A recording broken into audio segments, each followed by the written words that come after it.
Hey everybody, it's your self-proclaimed metal mogul. And today I'm going to start telling you about the Metal Archive. Now this is a hypothetical scenario where a massive comet is on its way headed towards Earth, and all the planet leaders are trying to figure out a plan to evacuate everybody on spaceships. There is one spaceship, however, that has been designated to be looked after by the WMO, the World Music Organization. What they want to do is they want to preserve as much of the world's music as possible. However, it's only a small spaceship, and there's only room for a maximum of 3 albums from any one artist. The idea being, when the spaceships reach their destination in potentially many centuries' time, that the descendants of the evacuees of Earth will be able to experience the music of their forefathers. Now, Judas Priest has a particularly large discography. They've been going for 50 years and they have many different styles. So, in essence, what I'm going to try and do is distill Judas Priest's entire discography down to 3 albums that for me represent their musical style and changes over the years. 3 albums is quite difficult. It means some big albums are going to be left out. It also means that I'm probably not going to be able to pick some of my favourites. Maybe I can for Judas Priest, maybe not for other bands. This isn't about me picking my top 3 to save. This is about me trying to best represent the bands so future generations can understand what they're like. Let me get into this so maybe you can see it. So Judas Priest have had many different eras. They started off in the 70s, 80s, super popular, slightly different style from the 70s. Then the 90s were a bit more challenging. Then you've got the Ripper years, and then you've got Rob Halford coming back in, and then a different, more modern production sound on the albums that have come more recently. Now, I'm not going to be able to capture all of that in 3 records, but these are the candidates that I've got for the Metal Archives for Judas Priest.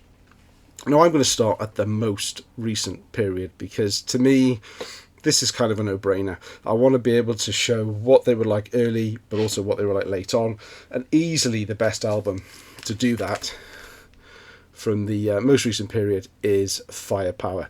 This was an amazing return to form for Judas Priest. It was an album that was far better than anyone expected, and it is a great example of how they're still able to write some absolute bangers in the twilight of their career, shall we say. We're still expecting another Judas Priest album to come, so they're not finished yet, but if they were, what a way to go out. Absolutely fantastic album. It has that modern production, but it's also a return to form in terms of speed, heaviness, and really good songwriting as well. And Rob Halford sounds amazing. So I would give a place to Firepower to show where Judas Priest have ended up towards the end of their career. I have to choose an album from the 80s. The 80s for me were when I first got into Judas Priest. It's the era I know the best, and it's an era where a lot of people got into them as well. I've got 3 candidates that I could choose here from the 80s. British Steel, Screaming for Vengeance, and Defenders of the Faith. British Steel, for a very, very, very long time, was my favourite Judas Priest album. It was the Judas Priest album I heard first, and it was when they kind of almost dumbed down their style a bit to jump on the back of the new wave of British heavy metal scene, a scene that they actually helped to influence in the first place, but they obviously saw the commercial sense of jumping on the bandwagon and going with it. And this has some all-time classics, and if this wasn't in here, they would be lost forever, because those future generations would never get to hear them. But is it the best choice? Screaming for Vengeance, the album that kind of launched them in the US. This was massive over there, I believe. It carries on from the sensibility, the new wave of British heavy metal sensibilities that they did with I forgot the name already. British Steel. Mine goes back for the camera, and then it kind of ups it a notch. There's a bit of extra speed, a bit more power in there, and a lot probably better songwriting as well. And then we have Defenders of the Faith, and this is the one that I am going to plumb for and go into the pot, because to me this is the peak of their powers in the 80s. It's got the melody, the heaviness. It's got some faster tracks. It's got some slower tracks on it. It's got some absolutely awesome tracks on there. Some Heads Are Gonna Roll, The Sentinel, Free Will Burning, Eat Me Alive. I love that song as well. And this, to me, is the perfect album that kind of defines the 80s. It's got the influences of the earlier 80s albums, but also you can see where they were going to go with Turbo after, and Ram It Down as well. Obviously, those are less popular albums. If it was like favourites and which ones I'd ever hear again, I may well actually go for Turbo. I'm not going to say that out loud though, because people would think I was crazy if I picked that one. But I do love a bit of Turbo, but I don't think that album is at all representative of who Judas Priest were throughout their career. So my second spot is going to go to Defenders of the Faith. So that just leaves one spot. There are some strong contenders. Now, I'm only showing this album because I think a lot of you out there would pick this as one of your three. But it doesn't make mine. It took me a long time, really, to appreciate this album. And I realised why. It's because the title track, Painkiller, I really don't like Rob's vocals on it. To me, he just sounds strained. And I kind of projected that idea onto all the other songs. But if I listen to this album, I don't listen to Painkiller first. I think it's a fantastic album. But one of the main reasons why I'm not considering this one is I wanted to get something much newer to show that they were more than just that 80s, 70s, 80s period. So that's why Firepower got in above Painkiller. But one of the slots has to go to the 70s.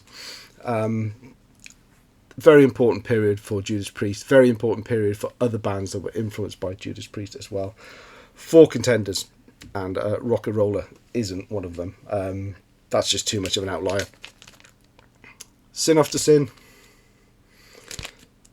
and Sad Wings, both fine albums. Sad Wings, there are signs here of the Judas Priest that was to come. I think there's a couple of songs on here that certainly Epitaph, for instance, that have a very what's the word, Queen sound to them. That 70s sound that Queen had, that a few bands copied. Judas Priest are kind of doing a little bit of that, but their own spin on it as well. Also, what was the other one? Dream Deceiver as well. I think Rob channels his inner Freddie Mercury for that one. So it's not enough Judas Priest in there, and a little bit too much of the early 70s. And Sin After Sin, for me, just the album as a whole doesn't stand up. Yes, it has the amazing Diamonds and Rust cover on there. Sinner is a great song in its own right. And Dissident Aggressor, that was literally a new wave of British heavy metal song released before most people even realised it was a thing. But the album, not strong enough.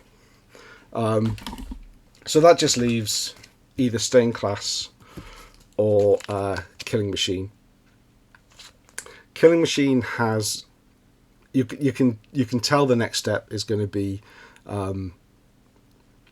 British Steel and what was coming later, and it has a lot less of the earlier 70s sound within it.